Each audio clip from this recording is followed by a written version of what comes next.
Obrigado a todos que participaram até agora dessa celebração. Obrigado ao nosso irmão César, que veio de São Paulo para estar conosco. Lembro até que quem gosta das músicas dele, eu acho que todo mundo gosta, pode levar para casa, não é? Depois, no pendrive, se é que você usa pendrive. É uma coisa meio antiga, César, né? Mas alguns ainda usam, então quem usa pode comprar. Quero agradecer as orações pela Rita, minha esposa, está em casa desde segunda-feira, ainda não deve vir hoje, como sempre faz no culto das 11, por recomendação médica, mas já está muito bem. Quero sempre chamar a sua atenção que nós temos muitas atividades ao longo da semana, procure se manter informado. Nós temos, por exemplo, uma rede de oração, em que as pessoas colocam seus pedidos, em que as pessoas oram umas pelas outras. Tem sido uma inspiração muitíssimo grande. É a nossa alegria, então, de compartilhar a palavra de Deus. Nós estamos trazendo algumas reflexões a partir das cartas de Jesus às igrejas do Apocalipse, as chamadas cartas às 7 igrejas. Um tema muito conhecido, já escrevi há muitos anos um livro sobre esse assunto, e são textos muito extraordinários para a nossa reflexão. Hoje eu trago, então, Apocalipse capítulo 3, versos 7 a 13. Leio na versão Prazer da Palavra, mas vou comentar também algumas situações que surgem nas traduções que nós conhecemos mais comumente. Esta é a mensagem que envio à igreja da Filadélfia, Turquia, por meio do seu líder. Sobre Jesus Cristo, eis o que o profeta Isaías diz. Ele é santo e verdadeiro, ele é muito poderoso. A porta que ele abre, ninguém fecha, e a que ele fecha, ninguém abre. Eis o que Jesus Cristo agora lhes diz. Diante de vocês estou criando oportunidades que só vocês podem realizar. Realizá-las exige uma força que não têm, mas continuem lendo a minha palavra e vão ver que vale a pena prosseguir sem desistir. Fiquem firmes, não tenham medo dos que se apresentam diante de vocês em meu nome, mas na prática representam Satanás. Eu humilharei publicamente os enganadores para que vocês vejam o amor que lhes dedico. Que bom que vocês se mantenham fiéis. Coisas piores ainda virão, mas vocês serão preservados do mal e não cederão à tentação de seguir pelo caminho fácil. É na esperança do meu cuidado que devem se alegrar. Lembrem-se de que o lugar de cada um de vocês está preparado no céu. Quando vocês chegarem, receberão novas identidades e me conhecerão em toda a minha plenitude. Prestem atenção a que o Espírito Santo, por meu intermédio, está dizendo a vocês para o bem de todos. Nós sabemos que o contexto em que esse livro, chamado Apocalipse, que quer dizer revelação, infelizmente a palavra tomou um sentido oposto ao seu significado. Apocalipse é revelação. Mas na cultura popular mundial, desde o século V da era cristã, Apocalipse é uma coisa muito ruim. É uma coisa muito grande. Tomou dimensões apocalípticas, por exemplo. Ou isso é o Apocalipse now, agora, é o fim. Quando, na verdade, o livro quer dizer, olha, fiquem tranquilos, porque eu estou no comando da história. Essa é a mensagem do Apocalipse, que infelizmente nós, por razões mencionadas, perdemos. E nesse texto, nós temos uma citação do profeta Isaías. Isaías 22, 22, que diz, porém sobre o ombro dele a chave da casa de Davi. Ele abrirá e ninguém fechará, fechará e ninguém abrirá. É uma referência ao futuro Salvador do mundo. E aqui a menção, a relação entre Jesus e Davi é porque Davi, grande rei que foi, representa o apogeu de um modo de governar, com todos os resultados que alcança. E nesse sentido, Jesus governará com o mesmo poder, o mesmo apogeu, conquanto não mais político esse poder, mas espiritual, o poder de Davi. E a casa de Davi é referida também na tradução tradicional, indicando que é a coisa que vai durar para sempre. E no verso 3:9, nas traduções tradicionais, nós encontramos a expressão sinagoga de Satanás. Irmãos, eu tenho me ocupado muito com as metáforas da Bíblia. E às vezes nós desenvolvemos doutrinas a partir de metáforas. E esquecemos da verdade que a metáfora quer ilustrar. Não havia na cidade aqui mencionada de Filadélfia uma igreja dedicada a Satanás. Não é isso que o texto está dizendo.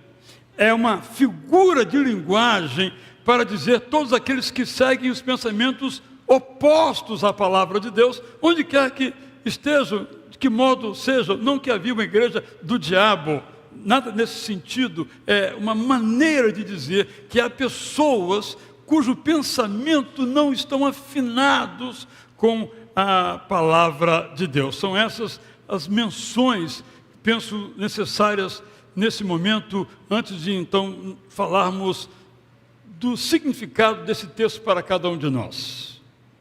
O que fazer então com essa mensagem de Jesus para nós hoje?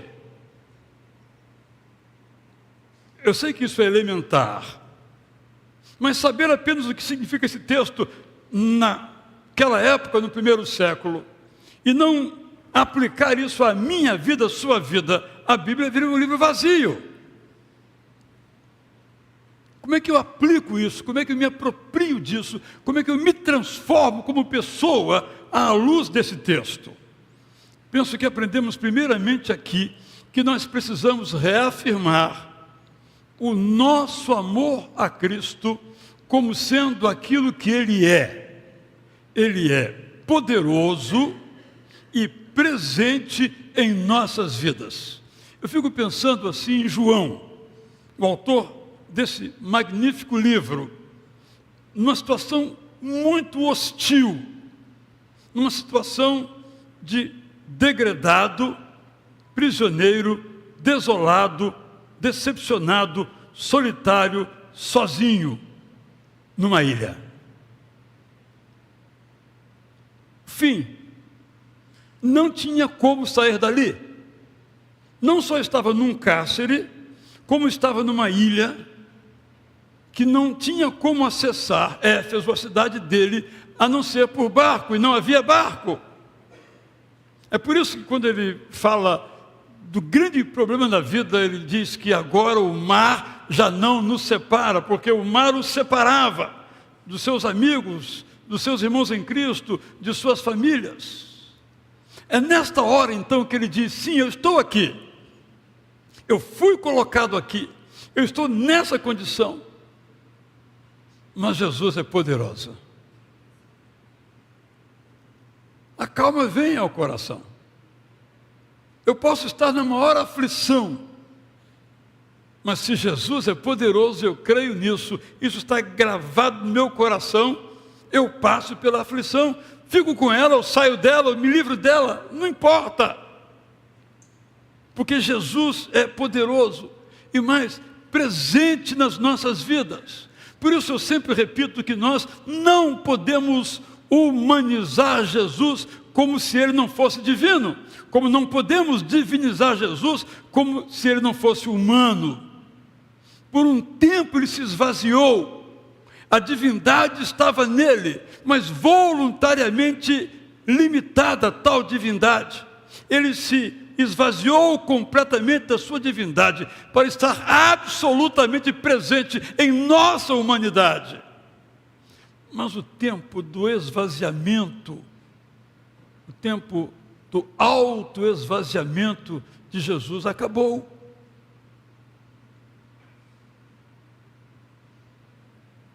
Ele agora é plenamente divino. Paulo, escrevendo aos Filipenses diz exatamente isso. Mas agora, tudo aquilo que ele era e abriu mão de ser por um tempo quando conviveu conosco, lhe foi restabelecido. Agora ele é o poderoso de todos os séculos. Então essa é a primeira lição que essa história, essa carta, esse texto nos traz. Devemos reafirmar o nosso amor a Cristo como sendo poderoso e presente nas nossas vidas. A segunda lição é que Jesus é um criador de oportunidades. Verso 8, lemos: Eis o que Jesus agora lhes diz: diante de vocês estou criando oportunidades que só vocês podem realizar. Igreja perseguida, igreja dividida, igreja com muitos problemas, a igreja da Filadélfia, como todas as demais igrejas. Mas eu estou criando para vocês oportunidades que só vocês podem realizar. Realizá-las exige uma força que vocês não têm. Mas continuem lendo a minha palavra e vão ver que vale a pena prosseguir sem desistir. Eu logo ao ler esse texto pensei nas oportunidades que nós temos como igreja. Igreja Batista Itacuruçá. Primeira Igreja Batista em Rio Novo do Sul, onde irei na quinta-feira pregar lá. Em qualquer outro lugar. Igreja Batista lá no Canadá, onde o casal Azevedo participa, não é verdade? Poderia citar outras situações aqui. Que oportunidades Adilson, Giovana tem ali em Rio Novo do Sul? Que oportunidades Patrícia e André têm ali em Vancouver? Que oportunidades tem a nossa igreja? Nós temos um bairro muito desafiador para alcançar.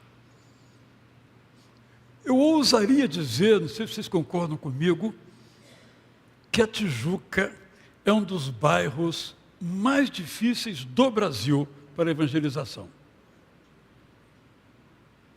Não adianta trazer para cá métodos que funcionam em outros lugares, que aqui não funcionam. A Tijuca não é melhor nem pior, mas ela é muito diferente. Os desafios são muito específicos. E nós temos a Tijuca como a oportunidade, como uma porta escancarada para nós entrarmos. Na linguagem do futebol, a meta está aberta, sem goleiro.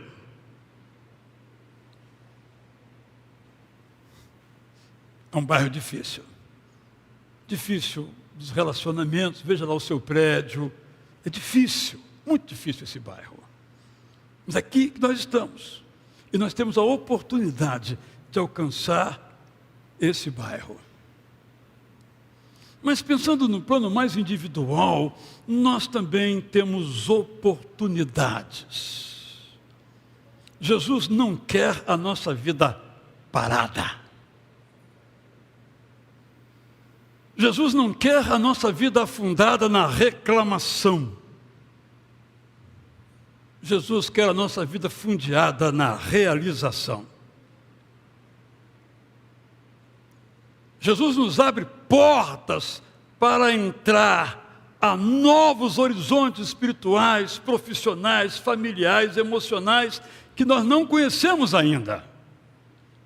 É por isso que amamos tanto Abraão. Deus lhe diz, vá. Ele lhe diz, vá. Aí você pergunta, para onde?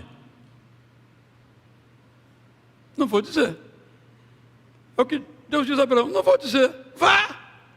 No caminho eu lhe mostro. Claro, eu não tenho a fé que Abraão teve. Se Deus não me disser para onde, eu não vou não.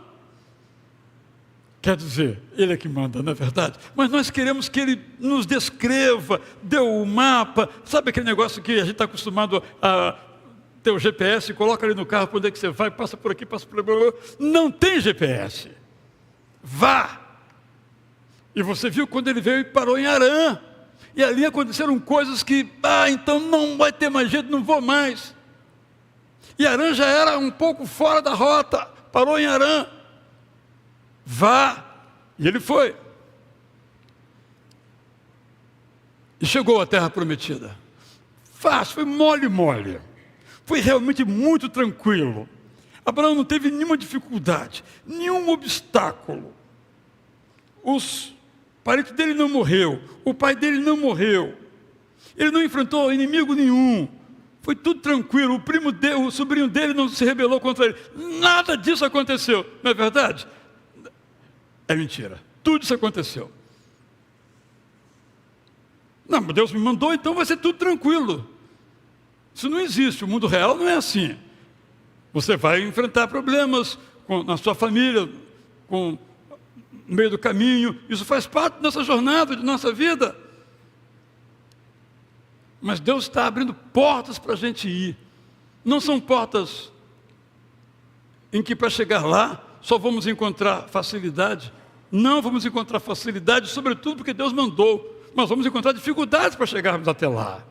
São portas desafiadoras, para que nós sejamos mais, para que nós façamos mais. São oportunidades absolutamente extraordinárias. E o melhor é que, além de Deus nos dar o sonho de ir, Ele nos capacita para ir.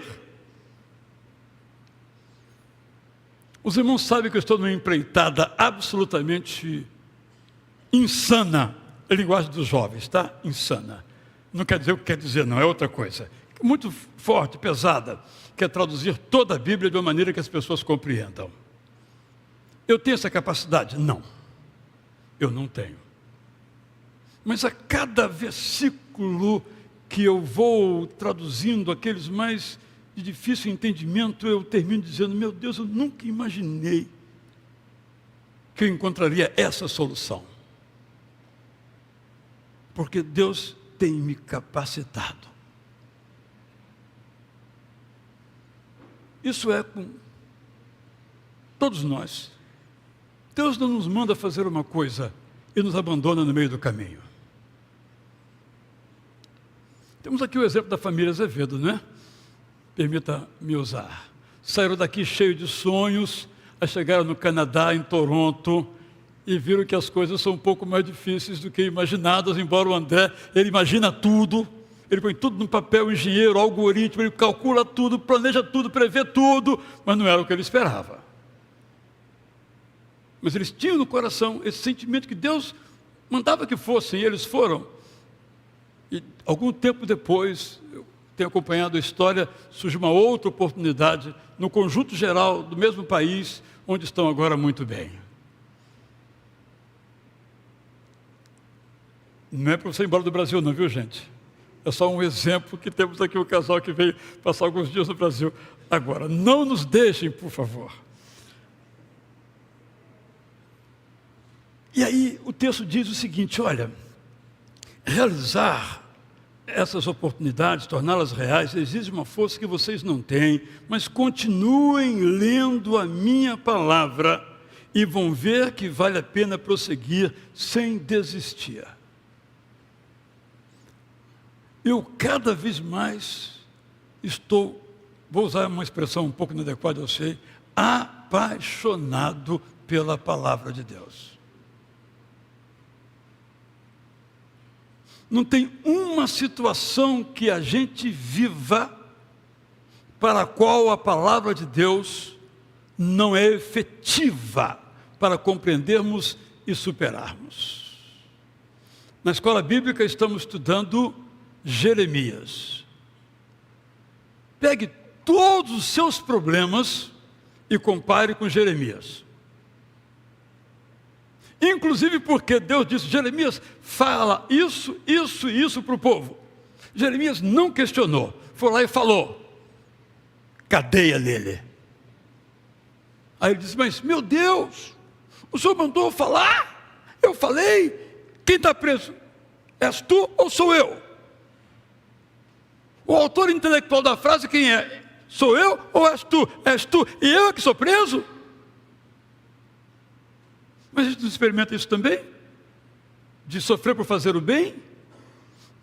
Todas aquelas situações de história de Jeremias é extraordinária, entre todas as outras, é claro, mas essa é um livro muito autobiográfico, nos ajuda muito também em nossas questões e mesmo em nossas dificuldades. Deus nos dá o recurso para prosseguirmos, que é a palavra dele, que nós podemos ler sem desistir, vendo não só as promessas, mas vendo essas coisas acontecendo na vida das pessoas. Terceiro lugar, que bom que vocês se mantêm fiéis. Verso 10. Coisas piores ainda virão, mas vocês serão preservados do mal e não cederão à tentação de seguir pelo caminho fácil. É na esperança do meu cuidado que devem se alegrar. Jesus nos pede para nos deixarmos possuir pela esperança. Esses dias morreu um teólogo muito valioso, chamado Jürgen Moltmann. Aprendi muito com esse teólogo alemão sobre a esperança, sobre o lugar, o valor da esperança na Bíblia Sagrada e nos nossos corações. Rendo aqui a ele a minha homenagem póstuma. Ele nos mostrou que a esperança tem que ser para nós um princípio vital, um princípio de vida, um modo de viver. Há pessoas que programaram as suas mentes para a derrota.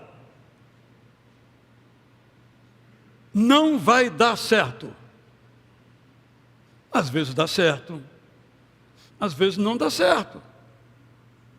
Mas sempre não dá certo, tem alguma coisa errada com quem formula essa frase. Tudo vai dar certo também. Não é verdade, às vezes não dá certo. O que eu estou querendo dizer é que nós precisamos que a esperança seja algo vital em nós, que esteja presente no nosso coração e nossa mente, em tudo que somos, em tudo que pensamos, em tudo que fazemos. Senão nós não faremos. Se você vai, por exemplo, se internar amanhã para fazer uma cirurgia, por exemplo, mas você tem na cabeça que não vai voltar, é melhor não ir. Mas se você tiver, eu vou, Deus vai me abençoar, eu serei operado, eu vou voltar. Pode ter intercorrência? Pode. Pode ficar mais tempo no hospital que gostaria? Pode. Mas se você for nutrido, alimentado pela esperança, está obedecendo a palavra de Jesus. Mesmo quando Jesus foi para a morte, ele não queria ir para a cruz. Ele foi nutrido pela esperança de que aquela morte dele na cruz salvaria toda a humanidade. E diz Hebreus que foi olhando para a alegria da cruz que ele venceu a cruz. Esperança é certeza que o Espírito Santo molda a nossa mente. Esperança é certeza de sermos habitados pelo Espírito Santo. Esperança é como uma bússola que nos informa o sentido correto a seguir. Esperança é confiança na vitória, sejam quais forem as dificuldades. O texto diz, coisas piores virão. Mantenha a esperança. Esperança é força para trilhar o caminho bom, mesmo que não seja o mais fácil. Esperança é uma providência, um recurso do Deus eterno para tocarmos as nossas vidas. Sem esperança, não vamos a lugar algum. Sem esperança, Abraão não sairia de Ur. Sem esperança, Davi não sairia de Belém. Sem esperança, Saulo não sairia de Antioquia. Mas com esperança, Abraão saiu e chegou à terra prometida. Com esperança, Davi subiu e conquistou Jerusalém. Com esperança, Paulo evangelizou Roma e todo o império. 3 recomendações, portanto, dessa carta para mim e para você. Recapitulo. Eu e você precisamos reafirmar o nosso amor a Cristo como sendo o que Cristo é: poderoso e presente. Circula em nosso meio um pós-cristianismo. Nem me refiro à doutrina aqui. Eu me refiro à ideia de um Deus distante, que, como um relojoeiro, fez o relógio e colocou na loja. E o relógio agora segue o seu curso sem o relojoeiro. Relógio é assim. Ele tem que funcionar fora da loja. Ele tem que funcionar distante do fabricante. Mas nós não. O nosso Deus não é um relojoeiro distante. Nosso Deus é o nosso Criador. Jesus está sempre presente na nossa vida. Isso é cristianismo. O outro é um pós-cristianismo. Deu corda, agora cada um faça o que quiser, em todos os sentidos. Nós não estamos sozinhos. Deus não nos criou e nos abandonou. Deus nos criou e disse: vá, e eu vou com você. Segunda recordação. Vamos olhar para Jesus como aquele que cria para nós oportunidades nos negócios, na família, nas emoções. Quantas pessoas gastam a sua vida reclamando? Tem problemas? Tem. Mas parece que as pessoas têm mais do que os outros. Em meio às nossas dificuldades, sejam elas emocionais, espirituais, profissionais, financeiras, vamos entrar pelas oportunidades que Jesus nos abre, porque Ele não escolhe um para abençoar e outro para amaldiçoar. Ele nos escolhe como pessoas livres para ir para os caminhos os quais Ele nos aponta em todas as áreas da vida.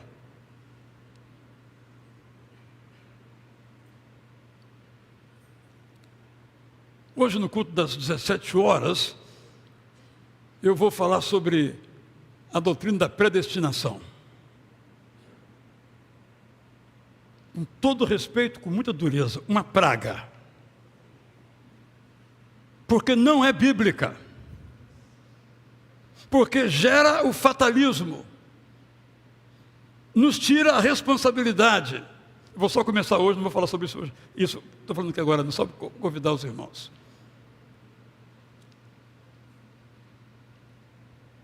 Há pessoas que ainda têm uma teologia, que é a teologia dos gregos, em que cada um tem um destino, uma hora para morrer. Não adianta o que ele faça, tem hora para morrer. Há pessoas aqui que creem nisso, não consegui convencer do contrário. Vem então o calvinismo no século XVI e coloca isso em termos teológicos, mas isso é paganismo.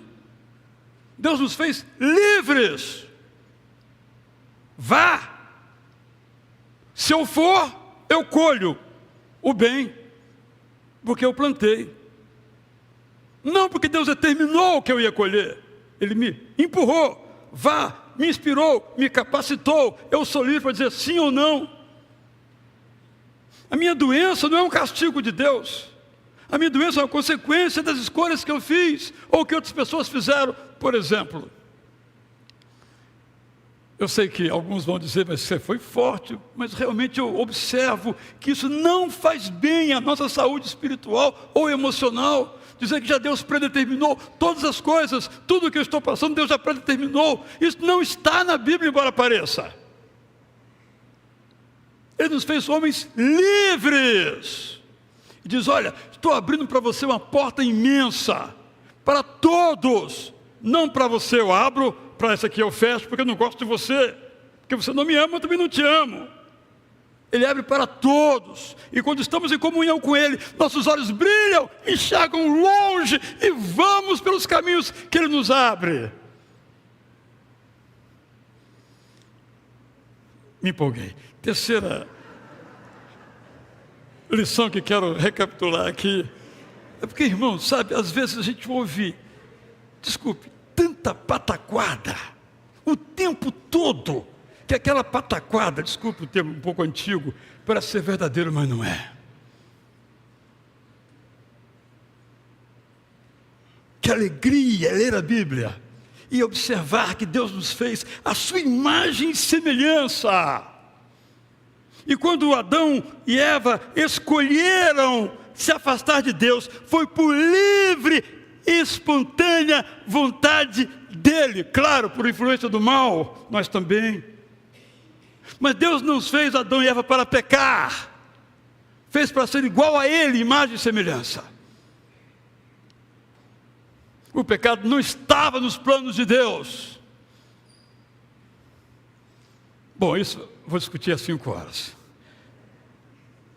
Terceiro, então, enchamo-nos de esperança. Cristianismo tem que ser sinônimo de esperança, que é diferente de otimismo. Otimismo é uma coisa vazia, porque a esperança Deus é que coloca no nosso coração. Talvez pensando aqui em Abraão, ou pensando em Davi, vamos pensar em Davi. O Davi vai, sobe lá o monte Sião ou Jerusalém, lá na terra de Araúna, e você vai conquistar Jerusalém. Claro, Davi, você é forte, mas Davi era forte, não era? E Davi se encheu de esperança, entendeu que era um mandamento de Deus, era uma oportunidade que Deus abria para ele conquistar Jerusalém. Ele conquista Jerusalém. Porque Deus não só deu a ele a visão, sempre dá, mas deu a ele os recursos para subir a Jerusalém e conquistar dos jebuseus Jerusalém. Porque o nosso Deus amoroso, perfeito, completo, nos dá a visão e nos diz como é que a gente chega lá. E se no meio do caminho nós tropeçarmos, Ele nos pega pela mão e diz, olha o alvo. Já contei essa história aqui, quero terminar com essa historinha muito pessoal, que eu sempre me lembro. Estava no hospital e de lá tinha a visão do Cristo Redentor. Há muitos anos, põe anos nisso, gente, alguns nem eram nascidos ainda. 1973, dia 1º de maio de 1973, eu e mais uns colegas resolvemos, aqui do Seminário do Sul, ir até o Sumaré, onde ficam as antenas. E lá fomos nós. Eu, sempre gordinho, fraquinho, ruim de tudo que se refere ao físico. Mas todo mundo ia. Como é que eu não vou, né? Lá fui eu. Atrás de todo mundo na frente e eu lá atrás. Eram uns 5 ou 6, eu olhei atrás, olhei. Aí, sei lá, 300 metros subindo, não aguentei mais. Aí aconteceu tudo aquilo que vocês possam imaginar, saiu tudo que tinha que sair, etc, etc. Não vou entrar em detalhes, que alguns vão almoçar daqui a pouco. E eu comecei a dar uma fraqueada. Alguém me deu um refrigerante meio escuro e tal. Aí eu tomei, e aí aconteceu algo comigo. Eu passei a olhar para as antenas. Sabe qual era o meu problema? Eu dava cada passo e olhava para o precipício. Eu olhava para o problema. Eu olhava que na frente não tinha como chegar até lá, porque era um vale. Era isso que eu olhava. Eu passei mal, não consegui. Mas aí eu comecei a olhar para as antenas. Eu fui o primeiro a chegar, o mais fraco, o primeiro a chegar. Uma experiência inesquecível para mim, com muitos significados. Eu aplico isso. Deus me instruiu, me orientou a olhar para o alvo. Gente, se teve alguém que sofreu, foi um tal de apóstolo Paulo. Vocês conhecem a história dele. Mas o que ele fazia? Eu olho para onde? Para o alvo. Isso é esperança. É o Espírito Santo que coloca Israel. Olha para o alvo. Porque se eu olhar para as dificuldades, se eu olhar para os problemas, se eu olhar para as críticas, se eu olhar para os pensamentos que não conduzem para o bem, eu não vou sair do lugar. Se eu ficar vendo noticiário das 4 da tarde, eu vou ficar em casa. Eu tenho que olhar para o alvo. Jesus está abrindo para mim, para você, para essa igreja, oportunidades que só nós podemos realizar. E Ele é, vamos cantar agora, a nossa esperança até o fim. Em pé, cantaremos que a nossa fé, nosso amor, ambos estão firmados em Jesus.